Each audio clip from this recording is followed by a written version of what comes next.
tema pada kesempatan ini, tema yang sudah sering kita dengar dibahas oleh para mubalik, para penceramah, khususnya pada momen-momen tertentu, yaitu pada Maulid Nabi atau bulan Rabiul Awal, yang sebenarnya kita tidak membutuhkan momen, kita tidak membutuhkan perayaan, kita membutuhkan mengkaji, meneliti untuk mendapatkan gambaran sebetulnya. Karena ini bukan hanya sekarang, tapi dari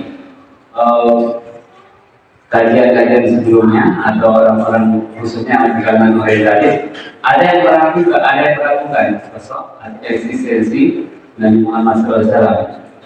Itu merujuk kepada cerita-cerita yang dibikin atau yang mereka temukan tentang hal-hal yang bersifat mitos atau mitologi. Ada beberapa yang terbit buku para orientalis tentang apakah seperti satu judul buku, is Muhammad eksis, apakah Nabi Muhammad itu, kalau kita Nabi Muhammad SAW, kalau mereka mengatakan apakah Muhammad itu eksis, ada atau tidak, sampai seperti itu. Tapi dibantah pula oleh kalangan Kristen yang objektif seperti Kaihat yang menulis 100 tokoh berpengaruh di dunia, dan satu-satunya nama yang punya keistimewaan, meskipun beliau adalah bukan seorang Muslim, tapi menempatkan Nabi Muhammad SAW sebagai orang yang dari berbagai aspek, dari pengaruh, kemudian kejelasan identitas, dari berbagai fakta data yang terkumpul. Nabi Muhammad SAW terjawab juga dengan itu bahwa Nabi Muhammad bukan seorang tokoh fiktif. Tapi sayangnya di kalangan Muslim ada yang bahkan ada juga yang balikan dari, yang ada di satu pihak ada yang mengatakan Nabi Muhammad adalah sosok fiktif, di pihak lain itu mengangkat Nabi Muhammad SAW sebagai seorang manusia biasa, hamba Allah, sebagai satu entitas atau eksistensi yang melebihi kapasitasnya. Jadi dijadikan sebanding atau bagian lain dari eksistensi Tuhan. Sehingga saya pernah bertemu salah satu tokoh, ya kita boleh bilangnya sebagai tokoh, ya, kan memang punya jabatan tinggi. Dia mengucapkan, membaca Qul Huwallah itu dengan memisahkan antara hukumnya dengan, jadi Qul Huwallahu Ahad, katakan kalau kita kan dengan akal sehat, dengan struktur bahasa Arab yang memang bukan kamar, bukan ayat-ayat mutasyabihat, bukan surat Al-Ikhlas, bukan termasuk ayat-ayat yang mutasyabihat, yang punya makna ambigu. Misalnya seseorang mengatakan barat, tapi juga ada makna timur, itu sah. Misalnya walai ida as-as. As-as itu bisa berarti terang, bisa juga berarti gelap. Atau tentang perempuan yang salah satu huruf itu 3 masa. Ada yang menerjemahkan sebagai masa haid, ada juga penafsiran yang mengatakan masa suci. Dua-duanya sah, karena itu bahasa. Nah, tapi kalau surat atau ayat-ayat surat Al-Ikhlas tidak ada ambiguitasnya. Meski demikian, ada dalam latar belakang pemikiran yang salah mengatakan bahwa Qul Huwallahu Ahad, katakanlah Allah dan Dia. Bayangkan, tulisannya saja tidak sampai demikian, tapi begitulah cara pikir orang. Nah, Sirah Nabawiyah memberikan gambaran lebih utuh, karena dia seperti, kalau menurut saya, bagian dari tafsir. Ada tafsir itu kajian khusus spesifik tentang ayat-ayat Al-Quran. Kalau Sirah Nabawiyah, tafsir dari perjalanan, bukan tafsir, karena sejarah itu apa adanya, tentang melengkapi tentang perjalanan berita yang sampai kepada kita terkait Nabi Muhammad SAW. Baik, itu sebagai prolog sedikit. Nah, kesempatan ini kita akan mengaitkan nasab, keturunan atau silsilah. Nasab berasal dari bahasa Arab, ya, an-nasb. Sudah menjadi kosakata bahasa Indonesia, bisa berarti nasab atau dengan pengucapan yang berbeda yaitu nisbat, menisbatkan. Sudah menjadi kosakata bahasa Indonesia. Sama persis dengan maknanya dalam bahasa Arab, an-nasb itu artinya silsilah yang menunjukkan keturunan seseorang dari dia sampai ke atas atau dari dia sampai ke bawah. Itu nasab. Dari kata kerja nasabah yang itu artinya menisbatkan. Nah, saya ambil titik poinnya saja bahwa nasab Rasulullah SAW oleh para ahli nasab atau ahli belakangan yang terkait dengan nasab beliau secara umum, beliau bisa Rasulullah SAW bisa disebutkan nasabnya sampai pada Nabi Ibrahim alaihissalam. Bahkan kalau merujuk kepada berita-berita Yahudiyah atau berita-berita yang dari kaum Yahudi, bisa sampai kemudian ke Nabi Adam, karena Nabi Ibrahim juga ada catatan orang-orang kalangan Yahudi tentang nasabnya Nabi Ibrahim sampai Nabi. Tapi secara umum kita ingin kemukakan beberapa pendapat atau yang menjadi kajian para ahli sejarah Islam terkait dengan khususnya nasab Nabi Muhammad SAW. Ada 3 kriteria, ada 3 klasifikasi. Yang pertama adalah nasab atau rangkaian nama-nama dari beliau sampai kepada satu tokoh. Nah, di mana pada klasifikasi pertama ini nyaris tidak ada perbedaan pendapat. Nyaris tidak ada perbedaan pendapat. Berarti ada. Nah, tapi yang ada itu yang berbeda pendapat itu yang minor. Itu yang pertama, klasifikasi pertama. Nama-nama atau generasi-generasi yang bisa disebutkan. Kenapa ada perbedaan atau di mana ada perbedaannya? Ada perbedaan untuk memasukkan seseorang atau apakah dia bagian dari nasab tersebut atau tidak. Sehingga nanti berbeda pada jumlah dari Nabi Muhammad SAW sampai kemudian Nabi. Tahap pertama ini atau klasifikasi pertama ini yang nyaris tidak ada perbedaan, yaitu dari Rasulullah SAW Muhammad bin Abdillah sampai kepada yang nama tokohnya adalah Adnan. Adnan ini dari Nabi Muhammad SAW sampai yang bernama Adnan ini ada sekitar 21 orang atau generasi disebutkan.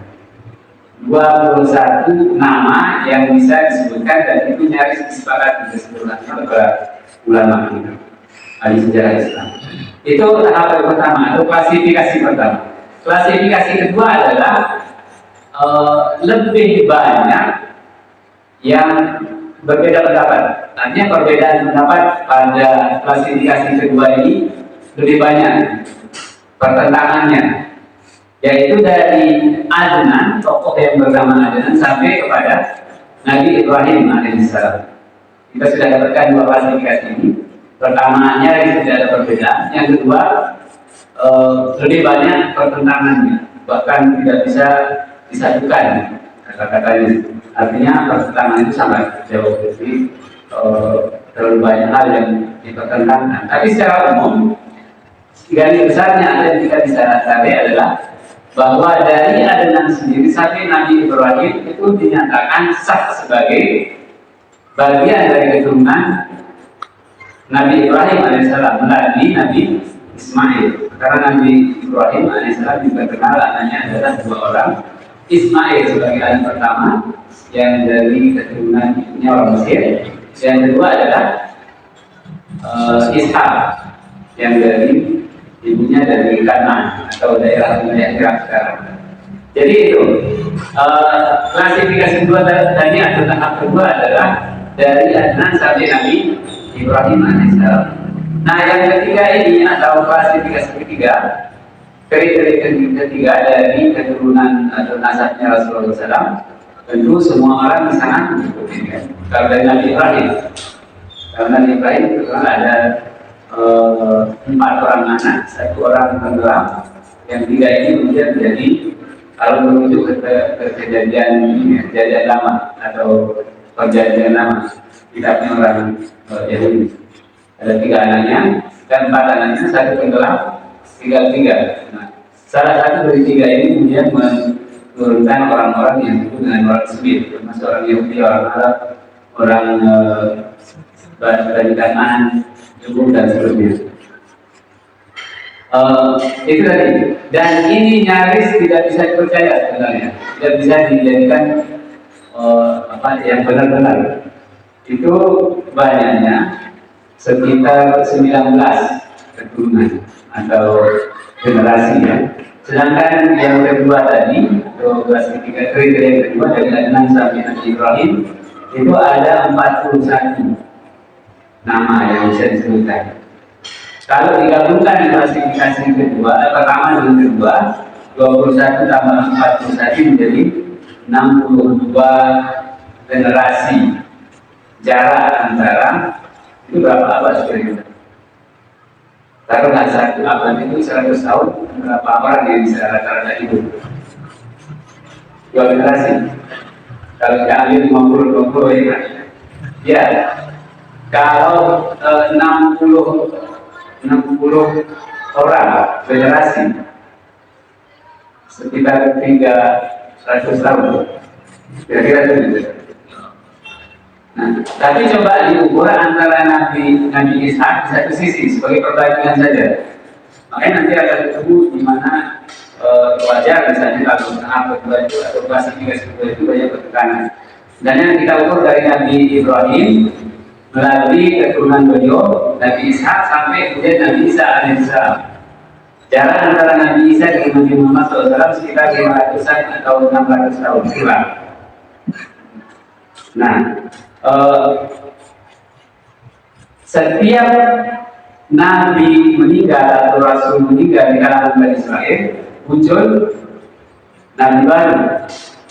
Soalnya seperti tuan guru gitu, antara tuan A punya anak, nyaris atau biasanya akan menjadi Nabi baru, gitu. Seperti itu di kalangan Bani Israel. Tetapi keturunan dari Ismail, keturunan Nabi Ibrahim alaihissalam, dari pihak Ismail alaihissalam, tidak ada satu nabi yang pernah muncul kecuali terakhir Nabi Muhammad SAW. Jadi itu titik-titik yang ingin kita kemukakan terkait dengan masa beliau. Kemudian hal-hal yang atau tokoh-tokoh yang paling terkenal di sini, misalnya kita sering dengar nama Quraisy. Quraisy itu atau bangsa Quraisy itu merujuk kepada satu tokoh juga dari klasifikasi pertama tadi, dari Nabi Muhammad sampai ke Adnan. Di tengah-tengah ini yang 21 itu ada tokoh namanya Quraisy. Nama aslinya adalah Fihr. Jadi Fihr bahwa mulaqab di Quraisy. Nama aslinya Fihr, tapi diberi gelar dengan Quraisy. Nah, inilah yang menjadi atau asal muasal nama dari bangsa Quraisy. Bangsa Quraisy itu bagian kecil dari keturunan Nabi Ismail alaihissalam. Kemudian Bani Hashim ada di atas Rasulullah SAW. Itu generasi ada satu tokoh disebut dengan Bani Hashim. Saat atau menjelang Rasulullah SAW dilahirkan, inilah yang memegang tampuk kepemimpinan secara agama maupun secara kultur, adat istiadat. Kita sudah menyatakan itu bahwa orang Arab itu, bangsa Arab secara umum tidak ada yang menjadi raja penguasa tunggal. Setiap wilayah ada tokoh, ada organisasi kabilah ya. Ada beberapa kerajaan yang kita namanya Sabah atau raja-raja yang lainnya. Itu tapi terlepas dari itu masih ada di bawah kendali kekuatan asing, misalnya Romawi, Persia. Nah, raja-raja lokal ini tetap dulu atau Bani Hashim atau Quraisy umumnya punya kelebihan status karena berada di kisaran ritual haji setiap tahun dari berbagai penjuru dunia Arab yang kita sudah lakukan sebelumnya itu datang untuk berhaji persis seperti yang kita lakukan sekarang, cuma meskipun ada perbedaan-perbedaan kan dengan kaum itu ya. Nah itu dipegang sebetulnya oleh keluarga dekat beliau Rasulullah SAW yang disebut dengan Bani Hashim. Jadi secara keagamaan, kelembagaan dan status sosial itu keluarga Rasulullah SAW masih merupakan bangsawan yang paling berpengaruh di Jazirah Arab ya. Karena orang-orang ini punya otoritas untuk melakukan apapun yang terkait dengan ibadah dari haji, umroh dan seterusnya. Bani Hashim itu tokoh-tokoh yang disebutkan, kemudian Abdul Muttalib. Abdul Muttalib itu kakek beliau, kemudian ada Abu Thalib dan seterusnya. Secara nasab itu yang bisa kita kemukakan nanti ini adalah yang lebih. Nah, terkait dengan kelahiran Rasulullah SAW. Barangkali kita mulai dengan membaca sedikit paragraf. Wulida Sayyidul Mursalin sallallahu alaihi wasallam. Dia dilahirkan di Syu'ati Bani Hashim. Di keluarga besar. Syu'at itu cabang-cabang dari keluarga besar itu. Syu'at itu berarti di keluarga inti dari Bani Hashim. Di Makkah di Sabihat Yaumil Idri. Di kota Makkah pada pagi hari Senin. At-Tasi min Syahri Rabiul Awal. Pada tanggal kasih itu Tis'ah 9 Rabiul Awal. Rabiul Awal dalam kalender Hijriah bulan berapa? Muharram, Syawal, Rabiul Awal. Sebelumnya itu tidak ada Hijriah, tapi orang Mekah menggunakan nama-nama ini, orang-orang Quraisy. Lil awali amin min hadisatil bil. Pada awal-awal tahun kejadian ini pernah kita singgung tentang Sabah, Nabi Sabah dan sebelum-sebelumnya. Pernah kita singgung juga peta penyebaran ketersebaran agama Kristen. Nah, agama Kristen di awal-awal mayoritas menganggap Nabi Isa sebagai nabi manusia. Belakangan berbagai konsili atau istimewa konsili terjadi yang kemudian diadopsi oleh Konstantinopel negeri Romawi dan sekarang melegalkan atau menjadikan agama Kristen dalam versi Trinitas itu sebagai agama resmi negara, karena itulah yang tersebar ke seluruh dunia. Di bagian dunia lain, di Ethiopia atau Al-Habasyah itu masih memegang teguh versi yang berbeda yang mengatakan bahwa Isa adalah, nah, bagian dari wilayah itu adalah Yaman bagian selatan. Di Yaman ada sekelompok Kristen atau mayoritas mereka adalah orang-orang Kristen, sebagian lagi adalah orang Yahudi.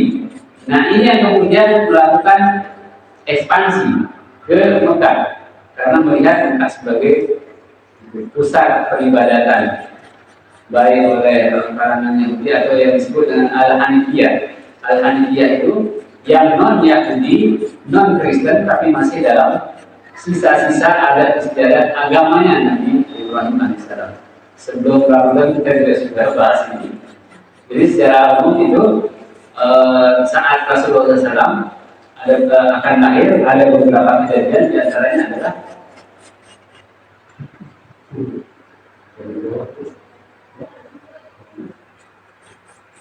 jadi itu menjelang kelahiran beliau pun ada kejadian luar biasa, yaitu Amuntir itu Abraha ini gubernur, setingkat gubernur di daerah Yaman yang di bawah pengaruh Habasyah.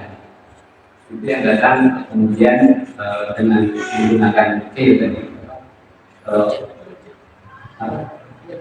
gajah, karena di daerah Yaman nggak ada gajah, itu datang dari negeri Habasyah atau Afrika.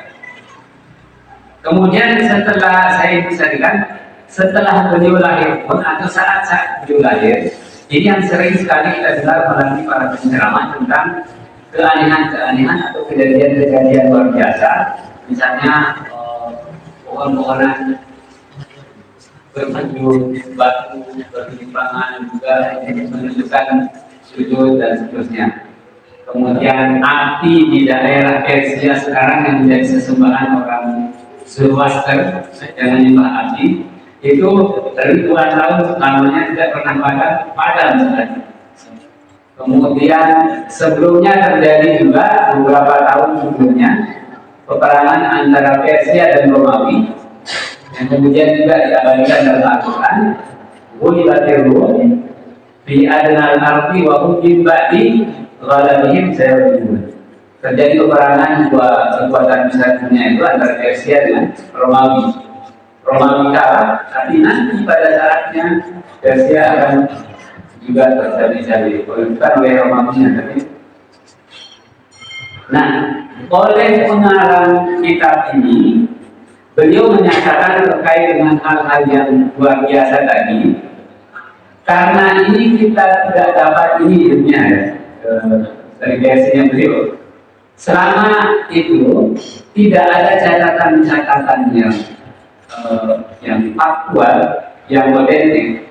Kemudian mereka juga orang-orang yang terkait disebutkan tadi tidak memiliki cerita yang sama atau versi yang sedikit berbeda misalnya.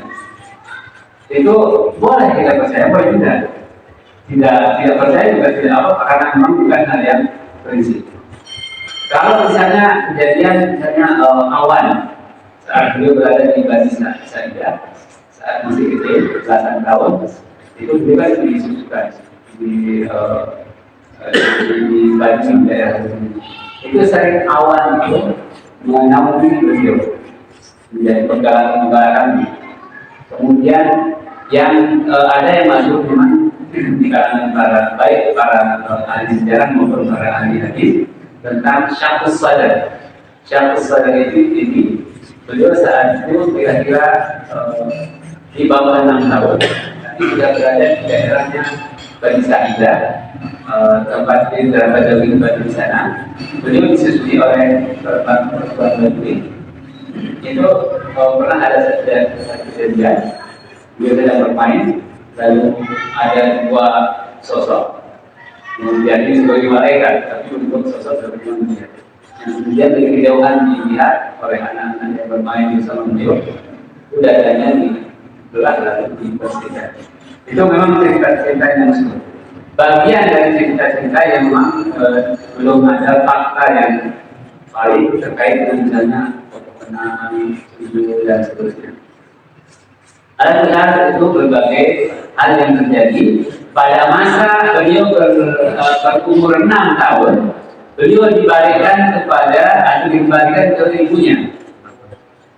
Beliau menyusui selama 2 minggu saja bersama ibunya, lalu karena tidak punya air susu. Tapi lepas dari itu, apakah benar-benar tidak punya air susu atau tidak? Tradisi orang Arab adalah menyerahkan kepada wanita Badui untuk dibesarkan di daerah Badui sana. Kenapa? Untuk mendapatkan kekuatan fisik, kepasihan bahasa dan seterusnya. Jauh dari pengaruh kota kita sekarang. Karena pada saat itu Makkah dan Madinah itu sudah dianggap sebagai tempat atau lokasi yang sudah menjadi kota, berbeda dengan daerah pedalaman atau disebut dengan Badui. Itu tradisi yang dimiliki oleh termasuk paman-paman beliau, Hamzah, kemudian siapa lagi tokoh-tokoh Quraisy yang lain, itu ketemu sesuai dengan Nabi Muhammad SAW di daerah Bani Sa'idah. Nah, pada umur 6 tahun beliau dikembalikan ke ibunya, lalu pada umur 12 tahun, umur berapa ini? 6 tahun dikembalikan ke ibu beliau. Lalu pada umur 8 tahun karena beliau meninggal itu diasuh oleh pamannya.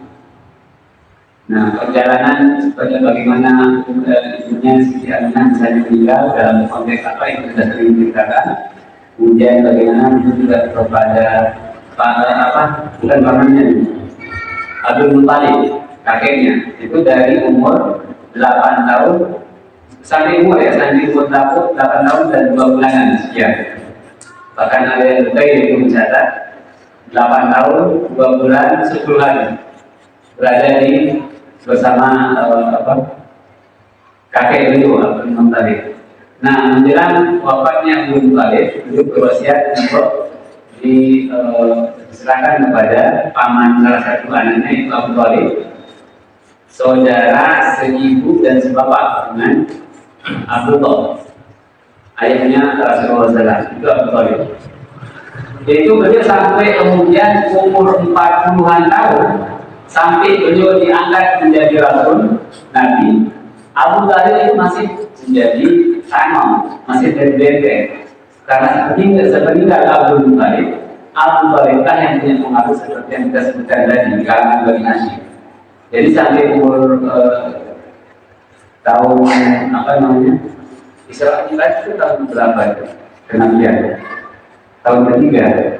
Ya kira-kira 3 tahun setelah kenabian itu wafat Abu Thalib, wafat Siti Khadijah, istri beliau, yang kemudian beliau dihibur dengan Isra Mi'raj itu. Jadi itu peristiwa-peristiwa yang perlu kita ulang kembali, dan itu disebutkan dalam buku sejarah memang. Nah, selama antara belasan tahun ini, pada umur 12 tahun, dia juga diajak untuk berdagang.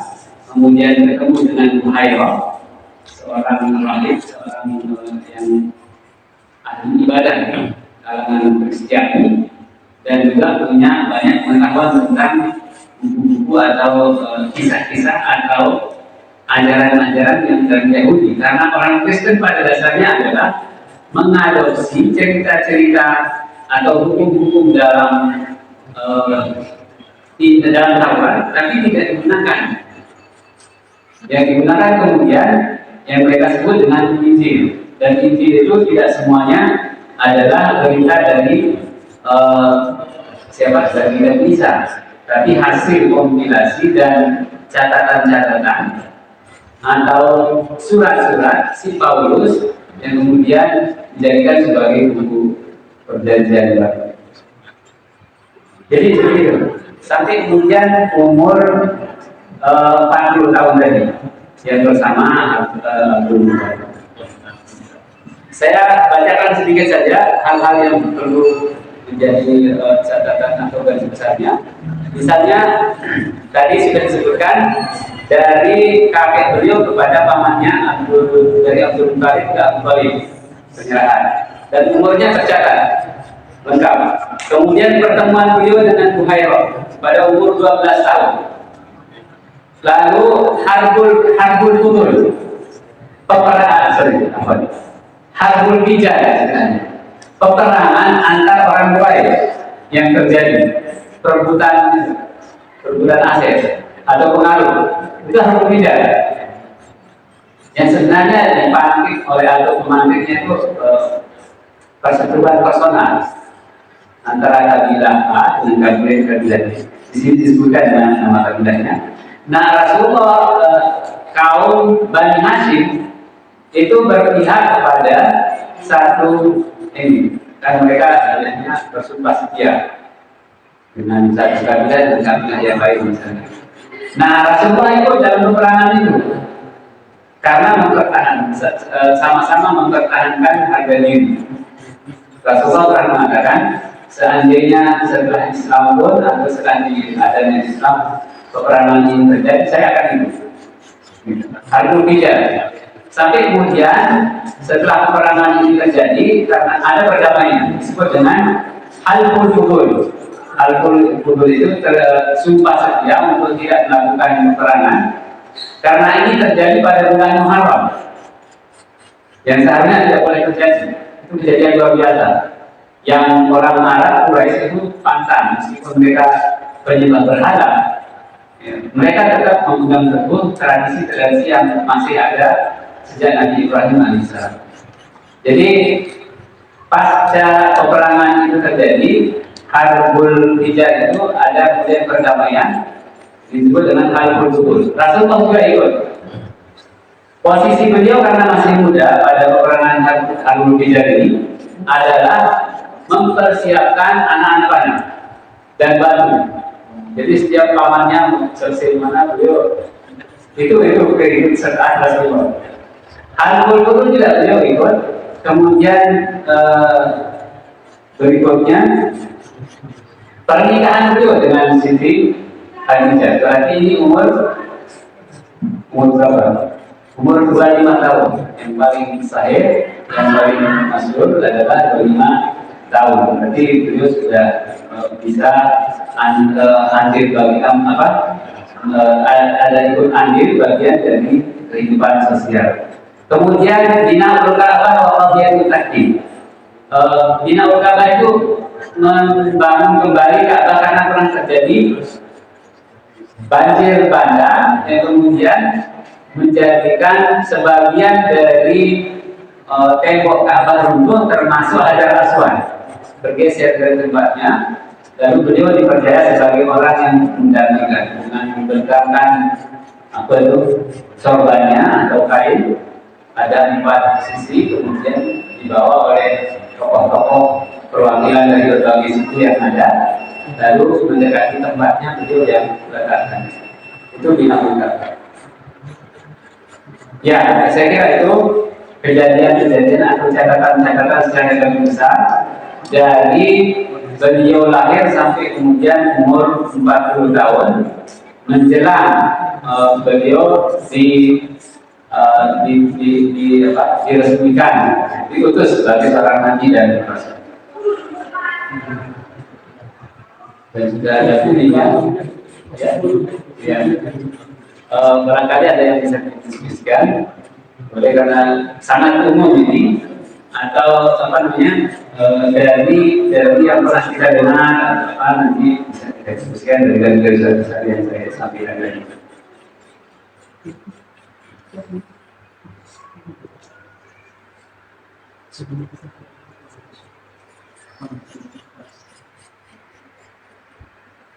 Jadi inti dari apa yang kita sampaikan saat ini adalah bahwa Rasulullah Nabi Muhammad SAW bukan tokoh fikih karena nyaris dari 0 tahun sampai 40 tahun itu catatan-catatan tentang beliau ada, meskipun pada awalnya adalah secara lisan. Nah, tertulis itu nanti setelah mulai abad pertama Hijriah. Itu tradisi lisan dan itu ingatan orang Arab seperti yang masyhur adalah orang-orang yang ummi, tapi catatan dalam ingatannya melebihi catatan tulisan. Terkait dengan Buhairah misalnya, beliau waktu itu adalah dalam perjalanan bersama paman beliau Abu Thalib, kemudian sampai ke satu desa yang bernama Busra, bukan Basrah.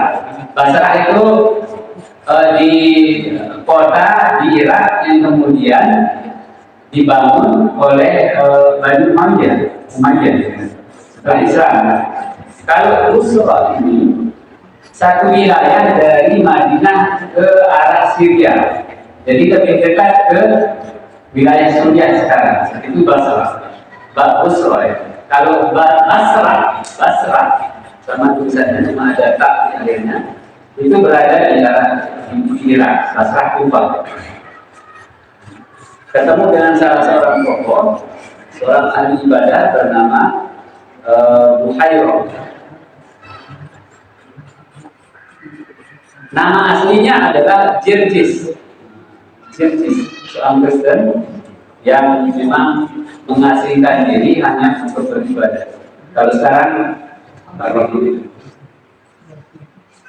pastor itu kiai juga, ternyata juga kiai. pastor itu untuk Katolik kalau nggak salah, lalu pendeta untuk kaum Kristen, dari berasal dari Sanskerta, Pandita, artinya guru sama dengan kiai itu. Nah, kalau rahib itu memang kerjaannya selain sebagai ilmuwan hanya beribadah. Bisa ada jamaahnya, bisa jadi tidak ada sama sekali. Itu rahib. Jadi saling ahli ibadat juga ahli ilmu. Nah, si Buhairah ini punya pengetahuan baik yang dari perjanjian lama, orang-orang berita dari orang-orang Yahudi maupun dari apa yang dia baca dari perjanjian lama.